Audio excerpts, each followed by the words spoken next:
Hey neighbors, the handyman here with Initiative Coffee Company, the Bill Allan here with Bill Allan World. It's now December. There's reason to believe it's time to rise and roll. Hey, welcome people to December. As Brian mentioned, it's true. December, which is a magical time for so many reasons: holidays, consumerism, sales, deals. Terrible families, yeah. And of course, if you're living in an area where it's cold, it's time to snuggle up and start your gaming. It's true. Board games, family game time, tabletop gaming. Indoor activities. Yes. Yeah. So Brian, speaking of indoor activities, Sure. I'm going to start off this show with a Kickstarter that is very interesting. And, you know, we talked about the Dreams in Gary's Basement documentary about Gygax and the whole, birth of gaming. And this one's called The Secrets of Blackmoor, the true history of Dungeons & Dragons. Okay. Role-playing games first began in 1971. Don't ask me why I know that, because I'm the one who did it. Thank you very much.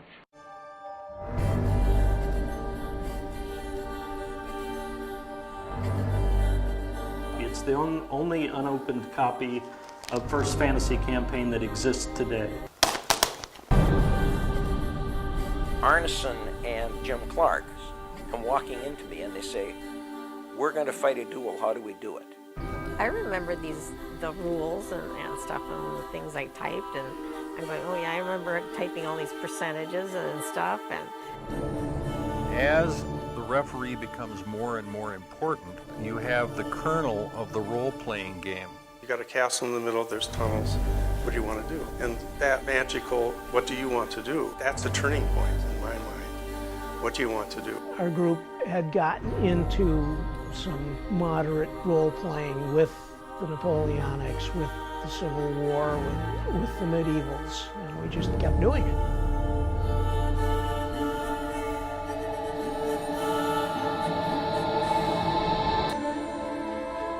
The king has died. There's chaos in the kingdom. The half-men have overrun Blackmoor, and you have to straighten it all out. The king's daughter needs help.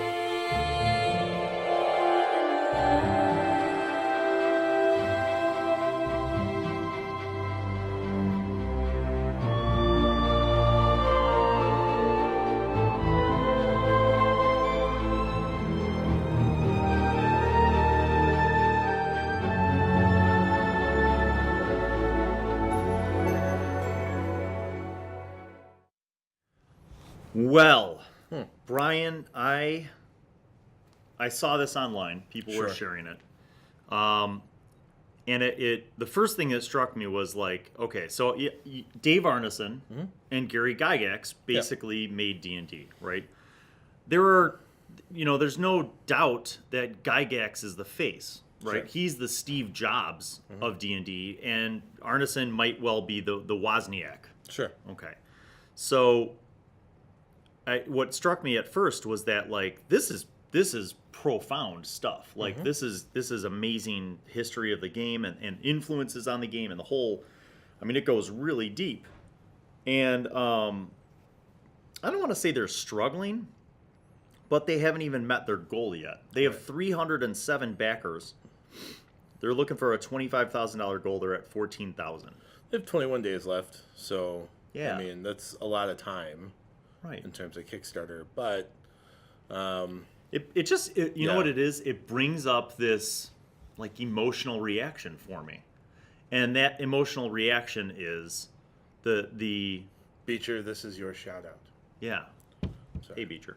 But the emotional reaction is just that, like, I feel like we, as nerds in the gaming community, should support this.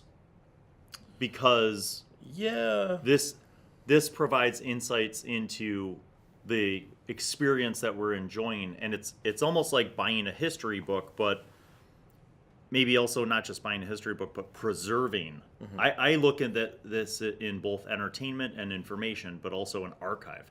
Sure. This is basically preserving the early history of gaming. Yeah. And I think there's something to that, right? I think that part of the reasons that a Gary Gygax titled movie gets funded quickly and a Dave Arneson titled movie doesn't is because, for whatever reason, Wizards has kept the Gygax name alive and vibrant in a more substantial way than the Arneson name, right? Yeah. And part of that might be, Luke's on the West Coast. He's engaged in Hollywood to some degree. I mean, he's not a part of Hollywood by any means, but he's actively going to things like Founders Days and everything else. And I don't know that Arneson has the same kind of representation. Yeah. In those settings, right? So I'm not sure. I don't know. Yeah, it's tough, I guess. I'm surprised to see this film not do better than it is already. Well, and that's the thing. First of all, we're in a renaissance, right? Of gaming in general. Right. But it's never been a better time to start gaming and for the people just getting into the game, I think it's an amazing time. But I think from a nostalgia purpose, coming from that, and you've been to GaryCon, we were at GaryCon last year, to be able to be around some of these old masters who were part of the origins. Who learned to play from Arneson and Gygax. Right. Themselves. I'm going to call them the first generation, right? Like Kuntz and, Kask and all these guys that are still, if they're still kicking, it's, amazing to see at Greenwood, whatever, whether they're artists, writers, gamers, whatever, but to be able to be around them. And I marveled at that, and I'm thinking, man, this is a film now that's preserving their voices in so many respects. And not just their voices, but there's some really cool stuff here where they have photos, they have scans, they have footage, interviews, all this stuff, right? And it's, some of these things have I think I saw some of this stuff at the Legends of Wargaming exhibit, and Paul Stormberg, who was nice enough to give me the full tour that we have on video. Not this past year's Gen Con, but the Gen Con 50, the big retrospective. Yeah. There are people who are curating and carrying on the history of gaming. And I feel like this documentary is not. So here's my PSA. If you are a gamer and you are on any social media, please tweet this out. Tweet it out and go check it out yourself, because you could get your copy of the movie.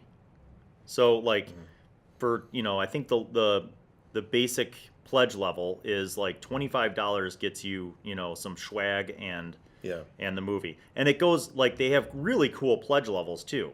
Where, for $75, you get a special thank you in the movie credits. You get a handmade Secrets of Blackmoor velvet dice bag. You get the T-shirt. You get the limited edition copy of the movie. You get the streaming video on demand of the completed movie. You get this extra 24-minute thing. So, but whether it's 25 or 75, whatever your pledge level is, if you are a friend of the gaming community and you want to support the voices of the gamers who helped shape what we have today, I think it's a very reasonable deal to support something. Think of it as a donation to a museum. You're getting something out of it, and you're preserving for all eternity what we have. So I'm putting that in the chat if you're with us live right now. Otherwise, if you're watching this on demand on YouTube later, then it'll be in the description below. But yeah, check out Secrets of Blackmoor. And if you're able to in this holiday season, support it for yourself. And if you're not able to financially, then tell other people about it, because I think it's really cool. It's interesting to see these things stack, right? Like we were talking about the Gygax film, I don't know, last month, and now this one's out. I'm convinced that it has to do with the fact that we're in this renaissance. Sure. And there's a whole generation of people who don't know who we're talking about. Right. And then there's the older people who do and are maybe nostalgic, and then there's everybody in between. So it's really quite an interesting kind of setup. All right, switching gears, still on Kickstarter. Sure. But not related to gaming directly, but still in the realm of nerddom, is the indie horror movie It's Just a Game. So let me preface this by saying that I went to the world premiere, and it was awesome. It was at the Hollywood Palms Cinema out in Naperville. Really, like one of those really nice theaters where they have like waiters and drinks and all that kind of stuff. The HSPPA, the Horror Sci-Fi Prop Preservation Association, had a lot to do with this movie. James Azrael was a producer. He acted in it, had all these different roles in fundraising. He brought the museum to the opening night, so that was kind of cool. Everybody got swag. I don't have my art because it's actually in my house, but everybody got a little pin. So instead of a ticket, you get a Skullgirl pin, which is awesome. Cool. And then you get signed art and whatnot.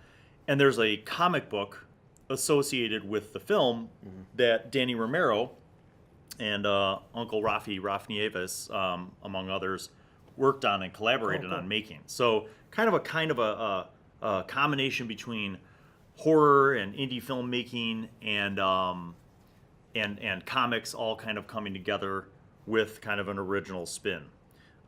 So they're doing a Kickstarter, and I'm going to share the link in the chat.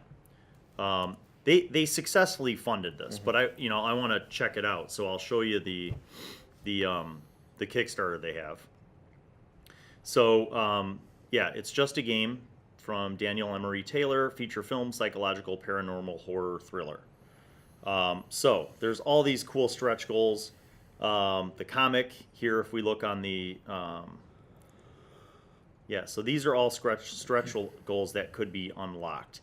And it really doesn't take much to unlock these things, but they only have 3 days to go. So if you're watching this right now, awesome.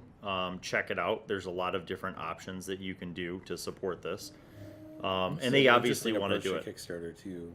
Yeah, it's the $1 goal. The $1 goal, because then you succeed. But obviously they're aiming to do more than just that. So, but really.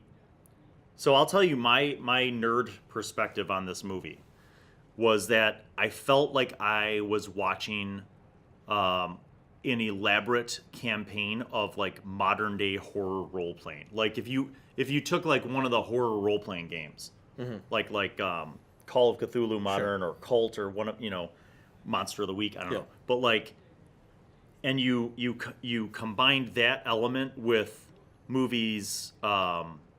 Like for some reason, it kept coming back to me where like I felt a little bit like of other influences of other horror films like Candyman, House of a Thousand Corpses, a little bit of that kind of stuff. And you mix all those things in, and it came together to be a very different kind of indie film. Sure. So anyway, there's a whole bunch of stuff related to it. There's, like I said, the comics, the original art.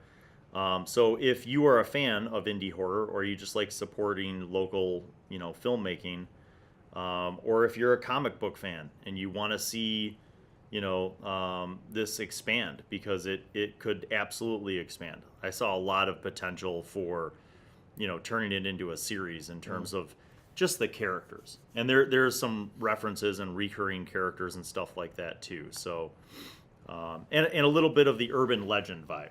A little bit of that too. So anyway, that is just another one.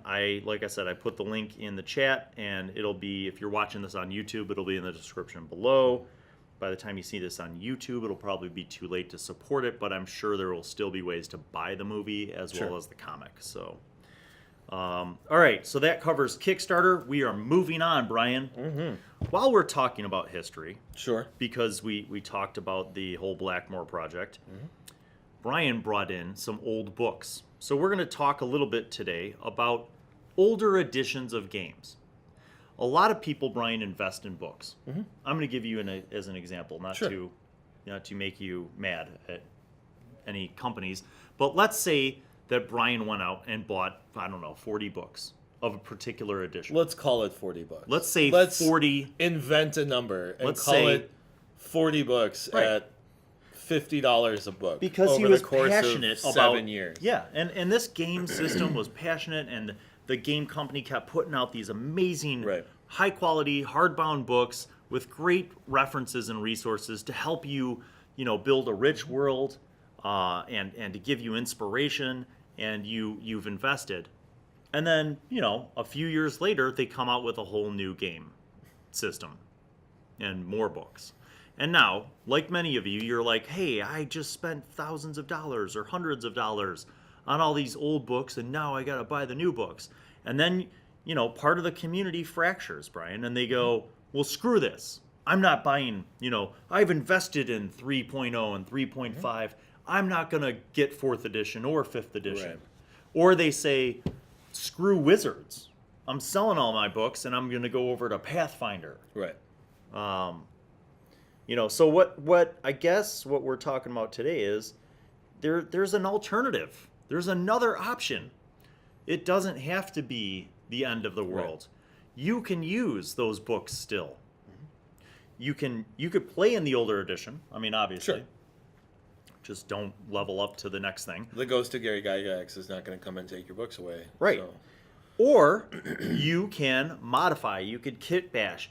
You could use those books for inspiration and develop your own way to use those in a newer system or in a completely different system, Brian. So that's what we're going to kind of look at today. So what's our first book, Brian? The first book I brought is the Player's Handbook. It's the 3.0 Player's Handbook. And I had that. Not to be confused with the 3.5 Player's Handbook, which was subtly different. So just to give us some reference. Sure. 3.0, there was, 2nd edition was around for a while. A long time. A long time. So I played 2nd edition all the way up into the 90s. And then, you know, got into like White Wolf games for a while and kind of faded out of D&D. And I come back and I see 3.0. The first impression that I got was the change in like publication, like literally publishing quality, like the paper and the design. And just the colored, you know, the framing of it. This was like really a step up in terms of production quality. But the other thing, Brian, the big differences that we'll see between 2nd and 3rd edition are options for players. And since we're in the Player's Handbook, some of the rules. What were the biggest changes, you know, going from 2nd edition to 3rd edition with classes, for example? I remember monks suddenly being viable. Like, monks were cool. So 3rd edition monks became a pretty, like, defensive-oriented class, where by 13th or 14th level, like, they were immune to poison, they were immune to disease, they couldn't be stunned. They Incredible saving throws. Like, all of their saving throws were good. Like, it was a substantial step up for monks. I didn't play a lot of 2nd ed or any 2nd ed, so I don't know like what the expansion in classes was. Well, let's talk about arcane magic because I could certainly say that the difference between 1st and 2nd edition and then 3rd, arcane magic users became they're still squishy, but they became significant. So talk about the sorcerer in 3.0. So the sorcerer in 3.0, you're looking at a small amount of hit points, a large amount of just blasting mostly. But it was kind of a departure because the idea that you could have this arcane magic user. I guess the difference is like it was instead of like academic learning, it was innate spellcasting, right? Which was, I think that was a big. Was that not a 2nd ed thing? Well, I think they might have started exploring that idea, but it really came together. I feel like in 3rd. Okay. Other things, races.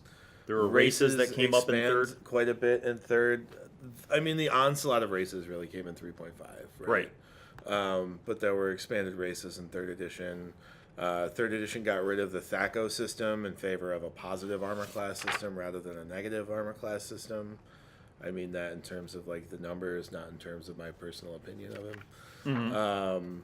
That was so mechanically speaking, that was probably the most significant jump. Yeah. I mean, it's important to keep in mind that 3rd edition, and maybe still today, but to a lesser extent with 5th edition, is Dungeons and Dragons is by and large a combat-focused RPG rather than an like a narrative-focused RPG. Yeah. And you can tell that, especially in 3rd edition, if you look at, and hopefully there's one here. No, this one came with the disc instead of the character sheet. Yes. The character builder. The CD-ROM, as it were. If you look at the character sheets in 3rd and 3.5, 4th, and to some extent 5th, just the amount of real estate that combat takes up versus anything else should tell you a lot about what the focus of the game is, right? Yes. So in the 3rd edition character sheet, there's like an inventory box, and then there's like some skills that aren't combat related, but largely everything else, aside from maybe languages, is combat focused, which should give you an idea of like combat being the relevant pillar of play in the edition, right? I think now, you know, there's we talked about some mechanical stuff too. So let's say for a second, because right now we're comparing how this was an evolution from 2nd. But what if you're somebody who started playing 4th edition or 5th edition? Sure. How could we maybe go back to 3rd and look at it for inspiration, or what could we find? Yeah. Is there some element of the crunch that we could utilize and actually implement or import into, you know, maybe I would say some of the biggest asset that 3rd edition has, and that's because they have so many of them, is the feats, right? It gives you ideas on different ways to build characters. So let's say system is pretty robust. Maybe not so much. If you're following along at home with your 3.0 Player's Handbook, go to page 77. Sure. So, but just as an example, Brian, let's say I'm in a group and I talk to my DM and I say, hey, look, 5th edition does not quite have the feat that I need for my monk or my whatever. Right. Could I use, you know, some feats? And I think that's the kind of thing where you could use the 3.0 or 3.5 edition stuff as an inspiration or a building block or a template. Sure. Right? It's important to remember that the 5th edition feats are by and large far more robust than any 3rd edition feat, because in 5th edition you get one every 5 levels, and 3rd edition, like fighters, were getting them every other level. Right? So like 1 feat from 3rd edition might be equivalent to 7 or 8 from 5th, maybe 3 or 4. So does 5th have item creation feats? It doesn't, and that's one of the largest weaknesses of 5th edition, in my opinion, is there's not a real substantial way to craft like. I see an opportunity items. here. Yeah, you can craft items, but like it's cost prohibitive to do so, and that was the case in 3rd edition also. And my expectation is, in 2nd edition, by the time you hit 13th or 14th level, you were largely like a regent. Yeah. And the whole game was about sending your people out to do things, and that gave your character free time, right? Right. Versus 3rd edition, where you were still like very much a hero that was fighting monsters, right? Yes. So I don't think that the item creation abilities have ever caught up to the notion that like your character is an active character until level 20. Right. With the exception of like including downtime as a viable option in 5th edition, which is really itself just kit bashed from other systems also. Right. But you could, in theory, let's say you have a discussion with your DM and in your group you work out an opportunity to maybe import some of these old feats that are related to creation with a couple modifications so that it's not cost prohibitive. And then you could really do some cool stuff.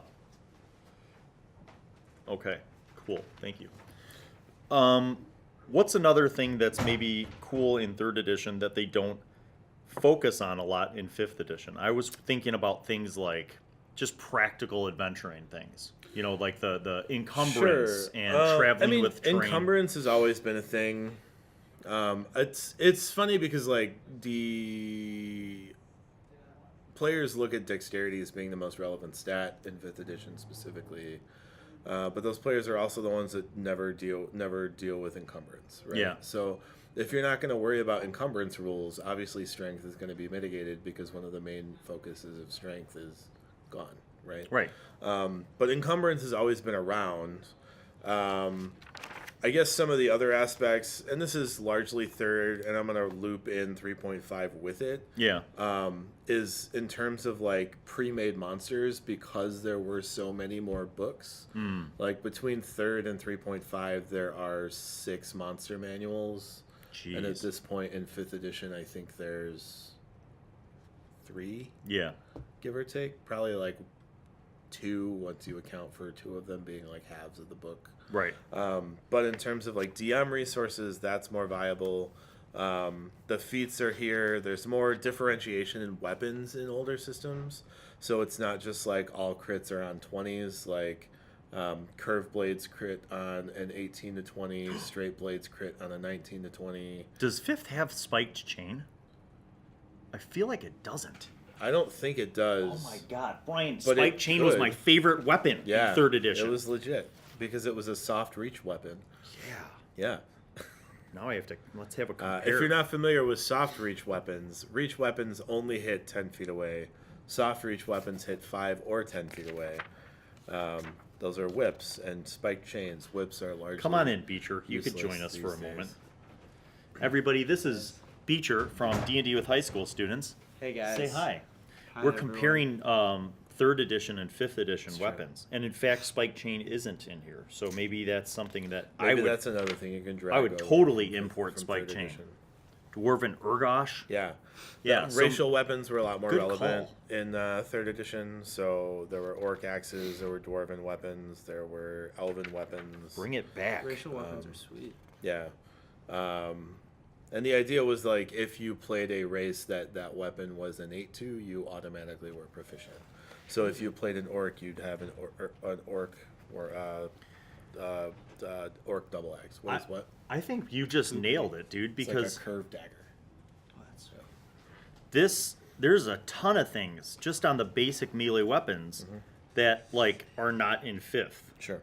That they kind and of they've meld. kind of like, and the thing is that they've looped them together, right? So Right. like scimitars, like instead of having 4 different swords, they just have like 2 swords. They have big sword and small sword, basically. Yeah. Right. And like you get to like narratively describe how your sword differs. Yeah. Right? But the reason that they've kind of looped them in together is because they're not accounting for things like crit ranges because everything's crit times 2. Well, that's an interesting and crit on a 20. So it's more than just narrative. It's a little bit mechanical. Right. But it's still. So here's an example. Again, you could kit bash that. Have a discussion with your DM and be like, I want to use a Guizarm. Yeah. I would be careful. I want to with use a that. falchion. I would be careful with that because the notion of falchions are in 5th edition actually. Really? Yeah, they're curved 2-handed swords. The notion of all of a sudden implementing a crit range that doesn't already exist in the system really Could throws break the off, game. It really throws off the weight of things like fighters, right? Yeah. Like fighters get improved crit, like Yeah. and like the dice you rolled just it wasn't like in 3rd edition if you were a rogue you didn't get to like But correct I me. don't know if you critted on sneak attack dice, right? Right. So, like, you're just but here's the rolling thing more dice. too. There are no exotic weapons in 5th. In the sense of it being a category where you need proficiency. They're I don't think I they don't have think that. so. They're a lot more limited on what classes have access to. So there's not like a blanket. Right, like, but if you're a martial fighter, weapons- you could wield anything. But there's nothing beyond martial weapons. So there used to be simple weapon, martial weapon, exotic weapons in 3rd. So there's some, and the only reason I know this is because of D&D Beyond. They're not called exotic weapons. They might be called like special weapons. So Maybe. like the double scimitar is an elven weapon. But I don't know. I couldn't tell you where that comes from beyond like D&D Beyond. I will say this in the Gaming Weekends group's departure from 4th edition, we went to Pathfinder. Sure. And this was before they did the play test for 5th. So we were doing Pathfinder for a while, and Pathfinder had so many weapons to choose from. It really, it was cool, and so many like subclasses and specialties and stuff. Yeah. It took the 3 and 3.5 to another level in terms of options. And again, some players, right. If you prefer that kind of thing, then talk to your group and be open about it. Just say, hey guys, maybe we could kit bash some of this stuff. Be very careful, like Brian said, so you're not breaking the game mechanically. But there's a way where you could do it stylistically and have some of these elements. Mm-hmm. Let's move on to the next book. What do we have? Sure. What do we have for your next book? I have a monster manual from 3rd edition here. Ooh, also. good. Okay. It's the original monster manual from 3rd. So the way the monster manuals broke down, there was the 3rd edition monster manual. There was monster manual 2, which was also 3rd edition. Yes. and then Monster Manual 3.5, which was the first Monster Manual for 3.5, and then Monster Manual 3, which came out after 3.5, because they had confusing nomenclature. But the monsters in 3rd edition are interesting because there's more categories, right? So And the art, by the way, just again, in going with the whole theme of 3rd edition, all the 3rd edition books, just publication-wise, quality, the design of the pages, the overall aesthetic, and the art was just a huge leap forward. from 2nd, Yeah.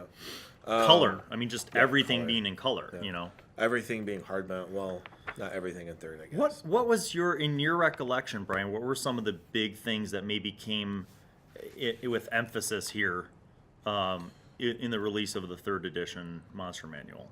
Like the Formians, for example, weren't a thing that I remember from 1st and 2nd edition. Formians are these weird like giants. And are they around in 5th? Yes. Okay. They are.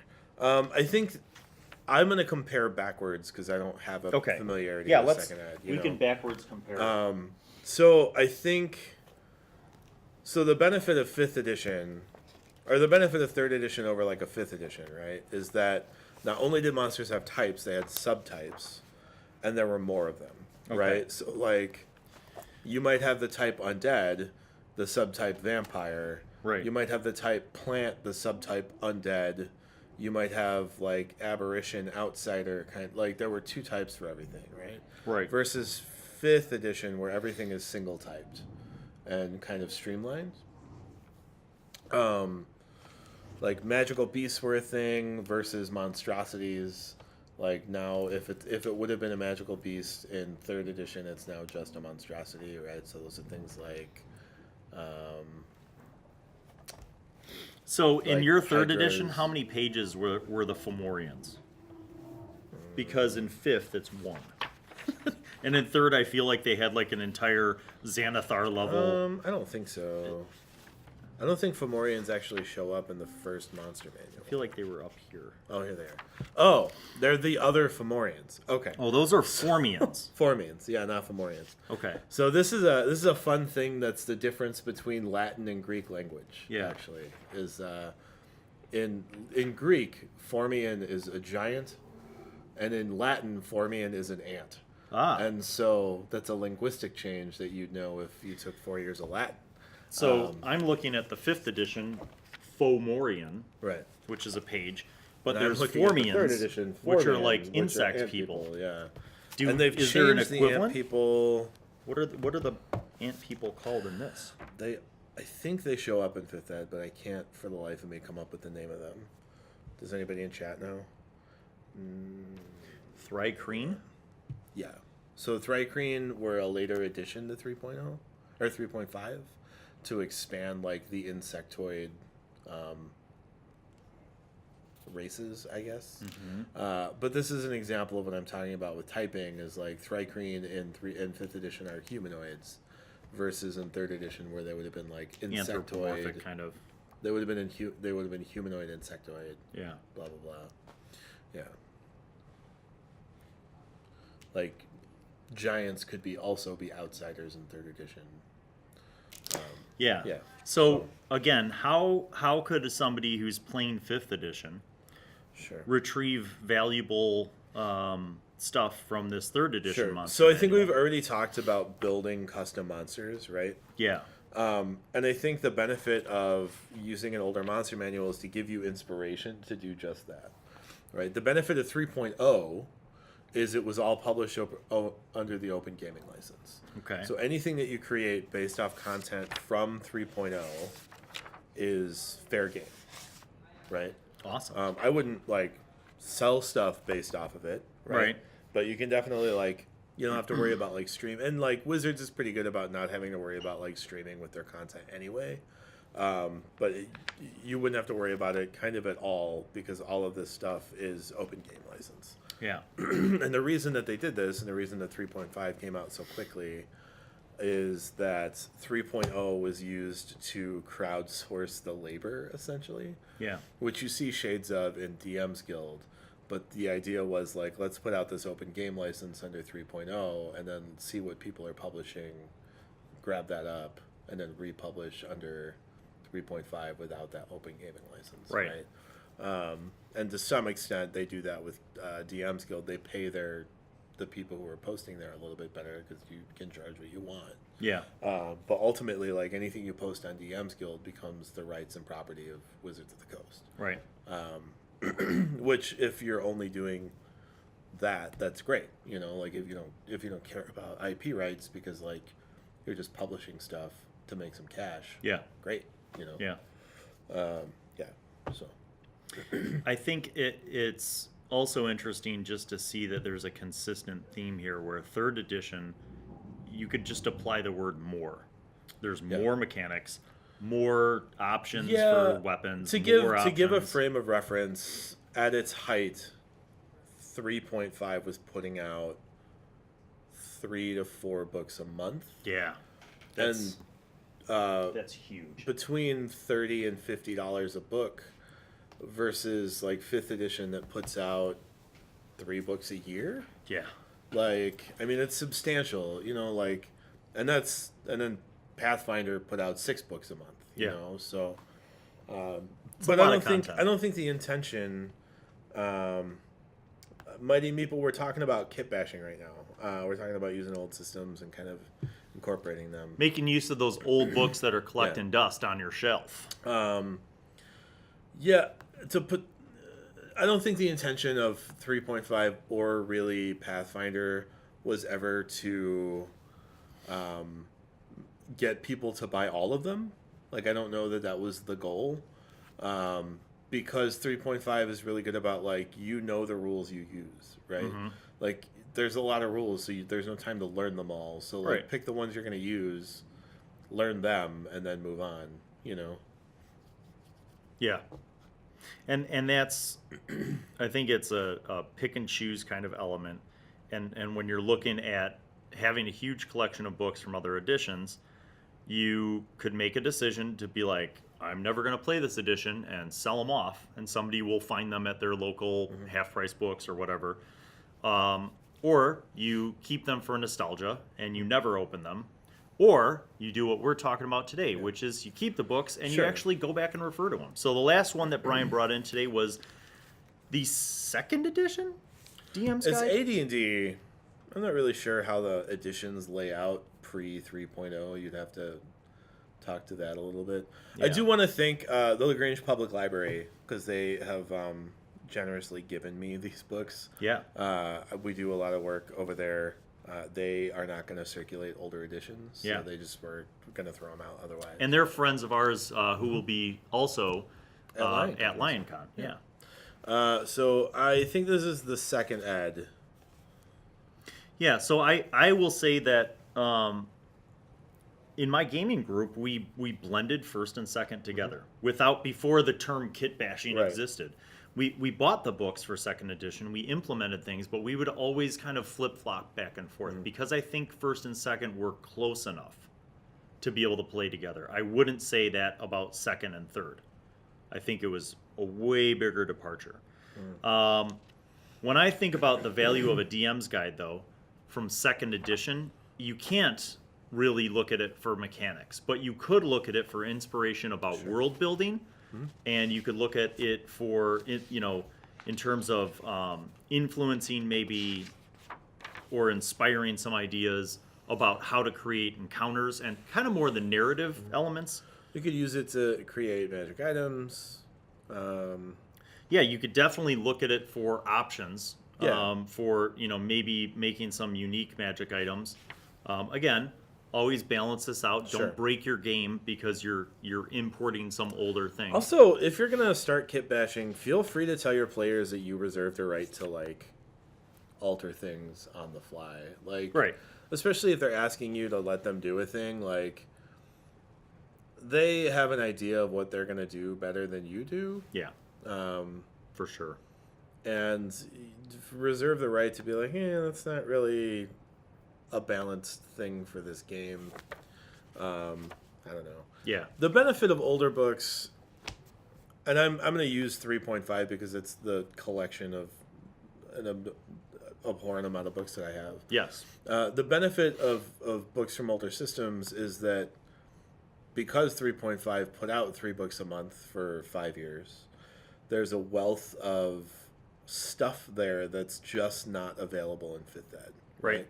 Like there's a whole book dedicated to like mass combat. Yes. Right. And that's one of the things that I think people ask about a lot in terms of the forums is like, how do you deal with large armies? How do you deal with 30 minions at the table? Like, what's the way to deal with that? There really isn't anything crunchy in 5th edition yet, at least, that addresses that. Yeah, and so like the idea of having a book to like guide you in how to organize your thinking, maybe more so than a mechanical ruling, is a nice touchstone to have, based off kind of what the authors were thinking, right? Right. Yeah, and I think, I even, as an example, I haven't kept every edition. I over the years, I sold a lot of them. Sometimes I regret that. And I'm going to tell you one of the regrets. I had the boxed set for Oriental Adventures for Kara Tour, which is the setting for the Oriental Adventures in Forgotten Realms. It was a robust box set. I mean, it had amazing books. It had maps, and I sold it, Brian.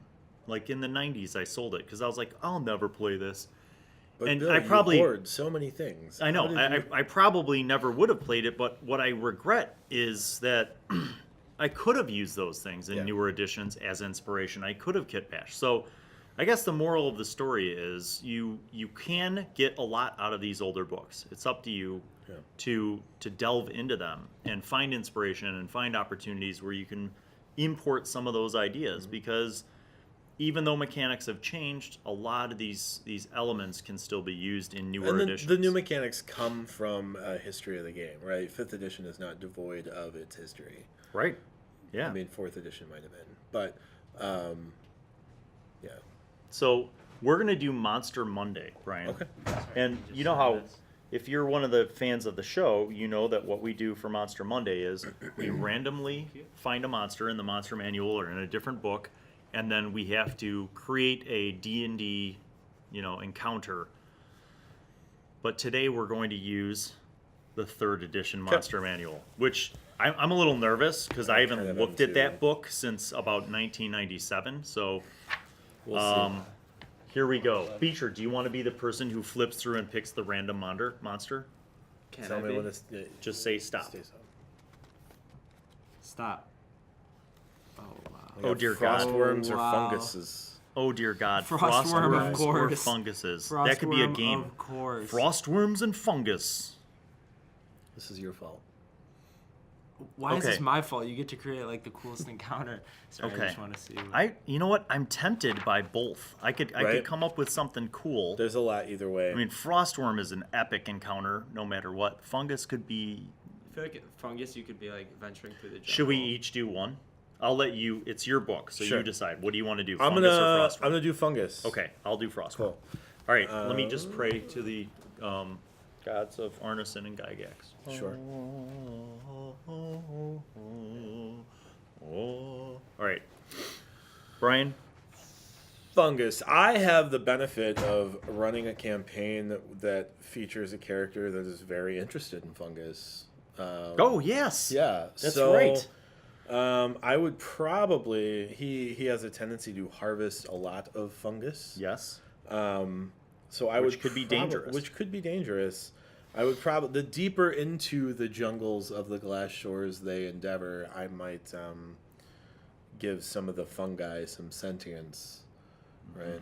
That makes sense. And at some point, Ray might have to deal with the notion of like eating sentient things beyond like the meat from animals. But like, would it give him psionic abilities temporarily, like a potion of temporary psionics? Because if so, might give him, I'm down. If by psionic abilities you mean a tummy ache, maybe, and hallucinations. Or hallucinations, okay. He might think he has psionic abilities. I can control fish with my mind. That's pretty good. That's good. And fungus would be natural to the hot island anywhere, really, climate. Yeah, anywhere below the subarctic. Jungly, Deep jungle fungus. That's cool. I like that. All right. Obviously, in a completely different climate would be the frostworm. I mean, you hope. But here's the spin. So building off of the whole quest for the artifact thing. Oh yeah, we did a whole like Arctic adventure. The party makes their way, after resupplying at a small Arctic village, makes their way through the tundra to a place called the Lost Valley. Ooh. And the Lost Valley is basically a microclimate. So it's in the Arctic, right? But you get over these mountains, and it's this weird microclimate where it's actually the icy snow stuff is mostly defrosted, and it's kind of like the tundra in summer. But it's always the tundra in summer in this one little Lost Valley, right? So they're happy to find this warmer climate. They're like, there's fresh water, there's all these great things, and there's an enormous cave. And there's rumblings from inside of this cave. So curiosity brings them to the cave, where they find ancient cave drawings that some prehistoric civilization did. And in the cave drawings, they show the hidden valley, and they show this cave entrance, and then they show this depiction of a frost worm, this giant, enormous frost worm, sitting on a mountain of rare gems. Ooh. And so, will they delve deeper into this cave, despite the warnings on the cave paintings, the prehistoric cave paintings? Will they delve deeper and encounter the frost worm, or will they turn back and bathe in the hot springs? And make the right decision. Because no treasure is worth that. All right, so that was fun. Yeah. See, frostworm. I wouldn't have thought of that. Fungus. Yeah, fungus. Yeah. There you go. Good. There's an example of using the old monster manual for inspiration, people. So hopefully you've had a splendid morning with us, and we've brought some value to your day. And remember that, if you have any questions or any comments for us, you can get in contact with us through any of the social media, the Initiative Coffee Company Facebook page. It's actually the best way to get a hold of us. I've been struggling with Squarespace to redirect my website emails to an email that's checked, and they have not been successful in doing that. So every month or so I go through and check that email, and then find out that many people tried to get a hold of me 3 or 4 weeks ago. And if Facebook's not your jam, you could tweet at either of us. Coffee Co. Or the Bill Allan. Yeah, and we'd be happy to use one of your ideas or questions as a segment on the show. So, Brian, we will be here next week. We will. Sorry we weren't here last week. Power outage. The school was closed, and the boiler didn't work. Yes. That's what happens when you're in a building that's old. That's true. We'll be here next week and the week after, and then we'll be off for 2? We'll be off for winter break. Yeah, I don't know. Christmas and New Year's. Yes. So thanks for tuning in if you were watching along with us on Twitch. And if you're watching this on YouTube, thanks for watching. Spread the love. We appreciate the support. Like, subscribe, share, notification bells, and roll together. All the things.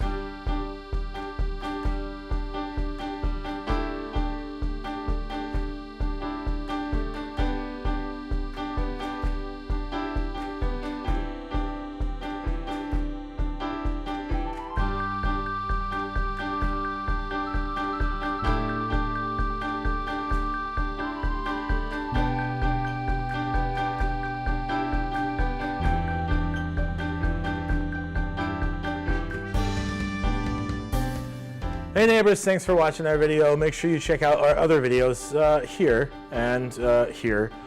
Make sure you subscribe down there and get the notifications from the bell up there. See you next time.